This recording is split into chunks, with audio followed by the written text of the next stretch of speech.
Stormgate is directly inspired by the legacy of Blizzard RTS games. In particular, we have been inspired by Warcraft and StarCraft and wanting to extend and continue that legacy in Stormgate. We're really looking at that core RTS experience. We're really trying to build off of the great RTSs from Blizzard and things that made those games great. We want to protect and make sure that our game delivers. This project, in a lot of ways, is a love letter to the history of real-time strategy, and one of the motivations for us, starting Frost Giant and building Stormgate, was the attachment that we feel to the genre, but also the attachment that we feel to players of real-time strategy games. But we're looking to not just carry the torch for what's come before, but to also help move forward. We are really excited about bringing a lot of new ideas into the genre. We're taking factions like the Celestials, and we're really trying to push boundaries where we can really explore new ideas creatively for how the gameplay plays out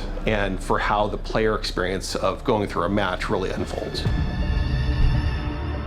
With each faction that we develop, we start with a core identity in terms of narrative and core gameplay, and we make sure that they have their own unique design space. We want you to have this asymmetric experience where playing one faction or another faction really feels almost like a different game entirely. The Vanguard, by nature of being our first faction, was consciously meant to feel familiar. The Vanguard, we have this plucky human resistance. They're about adaptability and survivability and hanging on for dear life. With the Infernals, we really explored the idea of a unit-focused faction that could have a different way of summoning their troops into the battlefield in almost a relentless fashion. Now with Celestials, we have gone the furthest afield. We've done something that is pure original thinking from this team that is not something that we've seen before in a real-time strategy game. When we set out with the Celestials, we really wanted to design both their units and their structures to have a lot of exciting ideas. So we thought, how can we make a building-focused faction? And also a faction that introduces map-wide mobility and a lot more flexibility strategically. This dying race is reliant on technology. Their whole civilization is reliant on these massive ships which are carrying them through space. And so they are anchored by this idea that they're descending into the atmosphere from this fleet above, right? The Celestial Armada, they're not tied to a home world someplace. They move and they're constantly in different locations. And so as we developed the Celestials, we really latched onto a set of exciting mechanical ideas for them where your actual HQ building can move from the very first sections of a match and can project its power anywhere on the map that you want to. And so as you move across the map, you will then be able to warp in structures into different locations. You can call down as many structures as you want without the need for an actual builder unit to walk over and start constructing things in place. And so we were able to really separate the building mechanics from the harvesting mechanics and do something really innovative here. You can take this arc ship and you might use it to break out of the normal expansion process. Maybe you actually are going to go expand to one of your opponents in normal expansion locations. It really brings the whole map into play early on, and it gets players moving and building and expanding in a free-form way. They can do so in a different order than maybe a normal build order for a normal RTS race might go. You don't have to go to your natural next. We looked at it and said, what can we do on the design side to really build something new, to break the mold, to have flying structures or to have power grids that can change where you're building things on a moment-to-moment basis. We have units that are able to fly and to land and different ways to mine resources and things like that. So players are having to learn how to change the way that they think about playing RTS a little bit when they use them. We're really excited about pursuing asymmetry to a greater degree than other RTS games have in the past. The Celestials don't have incremental supply the way that other factions do. You don't have to build a farm or a supply depot or a habitat in order to gain additional supply to build more troops. They actually start with all of the supply that they have in the fleet overhead, and they can just start building as many troops as they want. Where they are counterbalanced, though, is that they have a special power mechanic that they have to maintain in order to have their bases and all of these structures that they're placing on the map operate as powerful and as efficiently as they possibly can.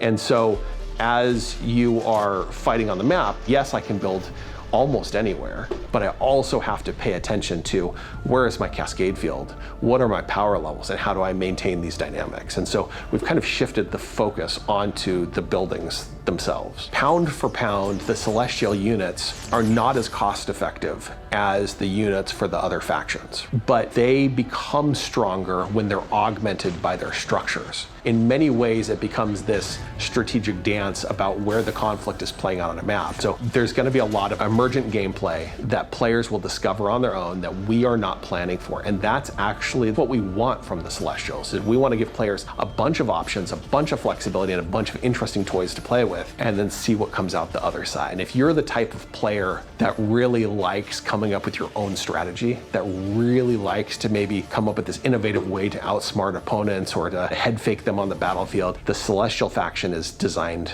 for you.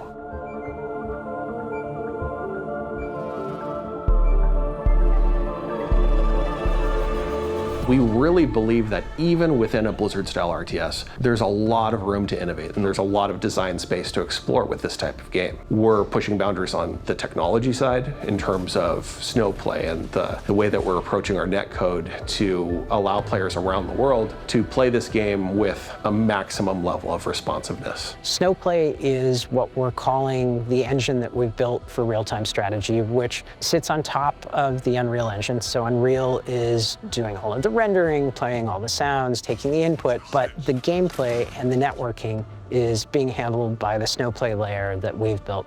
Our technology runs at a higher tick rate than any real-time strategy game that's ever come before. And on top of that, we also support a system called rollback, which essentially allows us to commit a player's action before it has been received by other players. In a nutshell, essentially what that means is, as a player, the time between clicking and seeing their actions take place is faster than any other RTS game that's really ever come out. And that enables players who are in higher latency conditions in different parts of the world, or even in rural parts of America that don't necessarily have the same high-speed connection. They are still able to have good games that don't compromise the play experience for themselves or for the remote player that they're playing against. And that, in turn, has enabled us to support global matchmaking, that we no longer have to force players to match within a region that is proximate to their location. We're multiples of times more crisp and faster to respond than a game like StarCraft 2, which already felt great. And I think that's the difference that we've been able to bring to the table with more technology, is to make that feel even more precise. As a player, it just feels really, really good to play. One of the biggest design challenges that we faced with Stormgate is creating a game that maintains the high-skill gameplay that has been the heart of RTS for so long, but still provides an on-ramp for new players coming in that doesn't scare them away. It's okay to be a high-skill game. It's actually a good and appealing thing. We never want to water down that aspect of RTS, but we talk a lot about lowering the skill floor, which means making it more approachable for new players coming in without taking away the high skill elements of the game that make RTS so exciting. Our BuddyBot feature lets the player not have to think about some of the macro aspects of the game. It automates it. It's not as effective as an experienced player can be, but it gives them an entry point that's going to feel more familiar. What if you had, instead of having to find that friend who was already an expert in the game, there was something built in that you turned on and it did the small things for you? It does reduce the amount of things you have to be keeping an eye on. And so it becomes a perfectly reasonable way to play now, is to focus less on your base and more on the action of your units out on the field. The BuddyBot is highly customizable, so you can get as much out of it or as little out of it as you want. What it's supposed to help with is all of the things that are like getting APM taxed that a player is supposed to do, such as maintain your worker saturation, building workers, expanding, making production structures, and then making army units out of those production structures. When we have a new race in the game, playing with BuddyBot helps me understand the basics of the race, because some of the complexity is being handled by the AI, and I'm able to kind of dig into the other pieces of it. We give it goals and action to use while participating with the player, kind of just like somebody who's got your back. If I had to distill our initial vision for Stormgate, it's that there's no one right way to play RTS.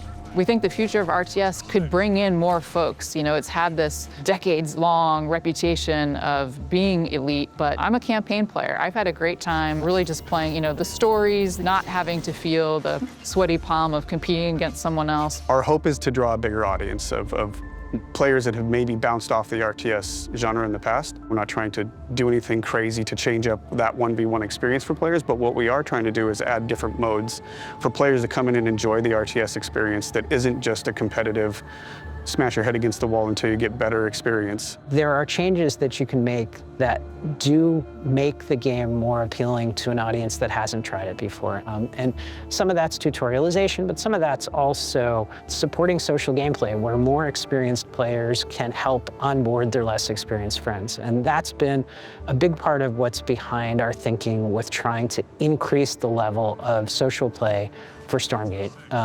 And that means that the campaign mode will support up to 3 players, and we're going to have a 3-player versus AI mode because it is still multiplayer, but multiplayer working together. The design behind it is to let them win. If they want to win, they can win. They can come in and just have fun and explore new strategies and have a great time no matter what. But then we do have difficulties to the point where some of the modes that we're trying to build or some of the difficulties that we're trying to build are things that we can't even beat in-house. And so we're giving it to the player base to say, hey, good luck. And then we're going to add a 3-player versus 3-player competitive mode. This is where we get into the PvP side of the actual team play, but we're also looking at potentially using some MOBA mechanics there as well. So we already have some heroes, we have some units, but we're looking at potentially bringing in a main fortress or a main base. This is your focus to kill, where all players will be able to play and all players will be able to actually compete until the end of the game. And that, again, will give players a chance to come into the game, get supported and perhaps carried by their friends who are much more experienced, but have a chance to learn in an actual gameplay environment. And it sounds like a nuance, but it's actually a really significant thing when you think about how traditional RTS has been focused on 1 versus 1 competitive and solo campaign. Like that opportunity to bring your friends in through those modes just didn't really exist before. As developers, we really set out with Stormgate to make sure that no one aspect of the experience would trump the other aspects of the experience. With Stormgate, we want all players of all skill level to be able to enjoy what we love about this RTS genre.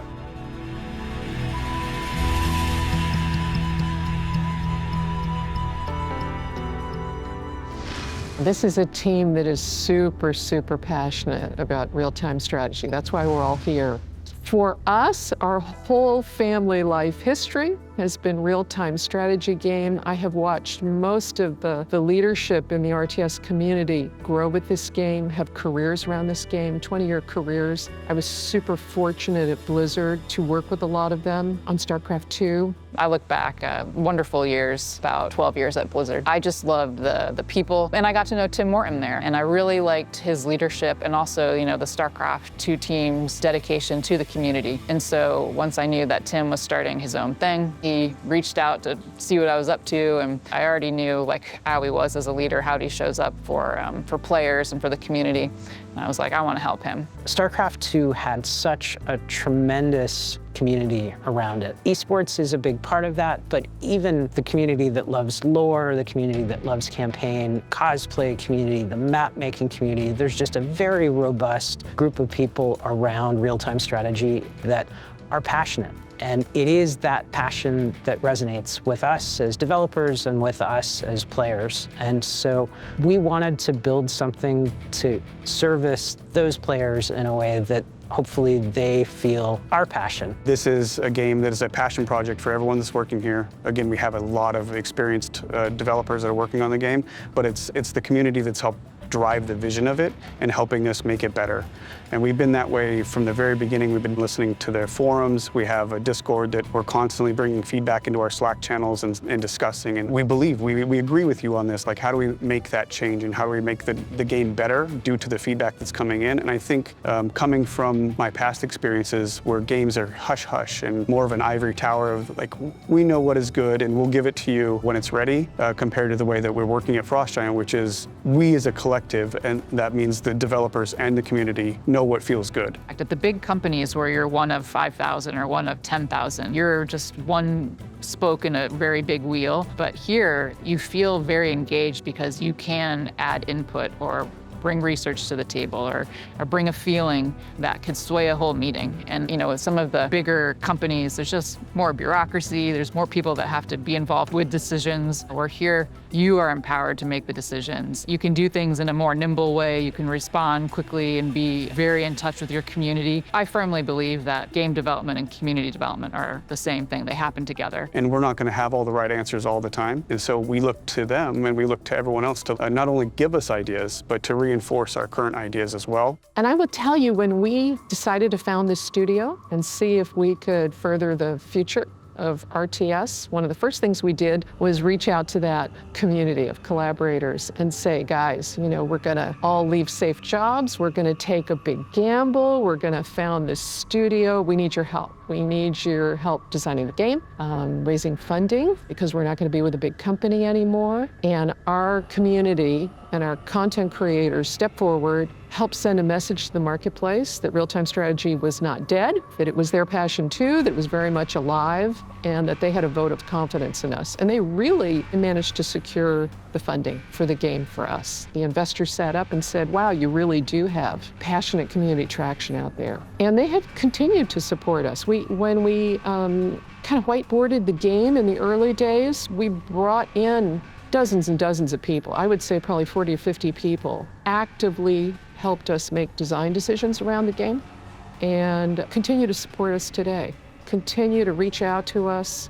talk to us. We actually have formal summits every 6 months for several hundred people who are friends of the studio, mostly content creators, in which we say, here's where we are financially, here's our roadmap. We listen to them very, very carefully, and they've responded by being incredibly supportive. It's been wonderful to involve so many other people who have played a role in the history of real-time strategy, from our friends at Dreamhaven who have advised us on the project, and many of them were involved in building Blizzard's first real-time strategy games. And then there's a whole group of folks who are just passionate about real-time strategy games, including Simu Liu, that we had no idea, and it was wonderful to discover that he shares our love of the genre. Simu Liu, of course, was, when he came in and visited, was amazing. We had so many pictures being taken, and just meeting an actual superstar is pretty cool. He's very humble. It was an amazing experience, and we had fun. But also, being a scrappy indie studio, like when we went to Gamescom last year, it was someone from our community that helped us man the booths, TNO. I mean, he was there with us, actually helping with press and being in our booth. And we had someone from the community also wanted to help us with videos in his own time after his full-time job at work. And we're a small marketing team, if you can even call us that. And we loved what he was doing and could see how much depth of knowledge he had about Stormgate. We hired that guy. Now he's actually part of the Frost Giant teams. That makes it feel much more like a community, taking a village we talk about, rather than just a pursuit of one group and one company, and that we together really are able to craft something that feels collaborative. And we hope that that same spirit of collaboration will continue past the launch of Stormgate, not just with those folks, but everyone who is passionate about real-time strategy as a genre. Early access is much more about bringing the community along with us and benefiting from that feedback that the community provides us to really make the game what they tell us they want. We're sharing it at a much earlier stage than any game that we've worked on in the past. But it is a better way to make games. I believe that Stormgate, as it evolves, will turn into something that is literally the best game that we've ever worked on as a result. We hope you've enjoyed this exclusive first look at our Celestial faction. Stormgate's free to play, it's available to everyone, and will be launching fully into early access on August 13th. But you can join us before then on July 30th by going to Steam and picking up one of our bundles that's available today.